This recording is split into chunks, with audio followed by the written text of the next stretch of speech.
നമസ്കാരം. കാഞ്ചി കാമകോടി ശങ്കരാചാര്യരെ വരെ അറസ്റ്റ് ചെയ്ത നാട്ടിൽ കന്യാസ്ത്രീകളെ അറസ്റ്റ് ചെയ്യാൻ പാടില്ലെന്ന് പറഞ്ഞാൽ അതെന്താ, അവർ ഇന്ത്യൻ നിയമത്തിനു മുകളിലാണോ? അഡ്വക്കേറ്റ് കൃഷ്ണരാജിന്റെ FB പോസ്റ്റാണ് ഇപ്പോൾ സോഷ്യൽ മീഡിയകളിലെല്ലാം ചർച്ചയാകുന്നത്. പോസ്റ്റിന്റെ വിശദാംശം നോക്കാം.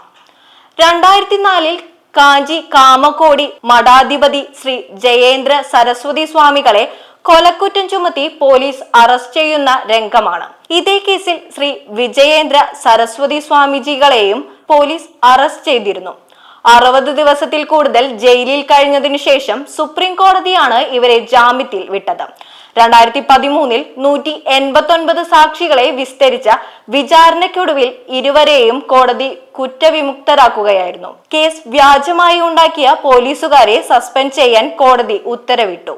BC 5-ാം നൂറ്റാണ്ടിൽ ആദിശങ്കരൻ സ്ഥാപിച്ച ഹിന്ദു സമാജത്തിലെ ഏറ്റവും പ്രധാനപ്പെട്ട ഒരു ആശ്രമത്തിലെ മഠാധിപതിയെ അറസ്റ്റ് ചെയ്യുമ്പോൾ ഒരു ഹിന്ദു സംഘടനകളും ഗുണ്ടായിസവും ഭീഷണിയുമായി തെരുവിൽ ഇറങ്ങിയിട്ടില്ല. അന്ന് എല്ലാവരും പറഞ്ഞത് നിയമം നിയമത്തിന്റെ വഴിക്ക് പൊക്കോട്ടെ എന്നാണ്. കാരണം ഹിന്ദുക്കൾക്ക് രാജ്യത്തെ നിയമവ്യവസ്ഥയിൽ പൂർണ്ണ വിശ്വാസമുണ്ട് എന്നതാണ്.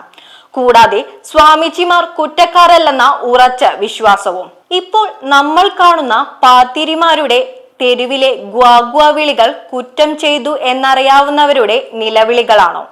അല്ലെങ്കിൽ അവർ നിയമവ്യവസ്ഥയിൽ വിശ്വസിച്ചു പ്രവർത്തിക്കുക അല്ലേ വേണ്ടത്? കുറ്റം ചെയ്താൽ ആരായാലും നിയമ നടപടികൾ നേരിടേണ്ടി വരും.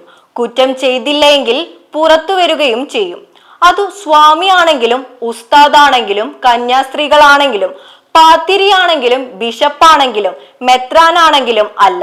അത് ക്ലിമീസ് ആണെങ്കിലും അത്ര തന്നെ. കടപ്പാട്, അഡ്വക്കേറ്റ് കൃഷ്ണരാജ്.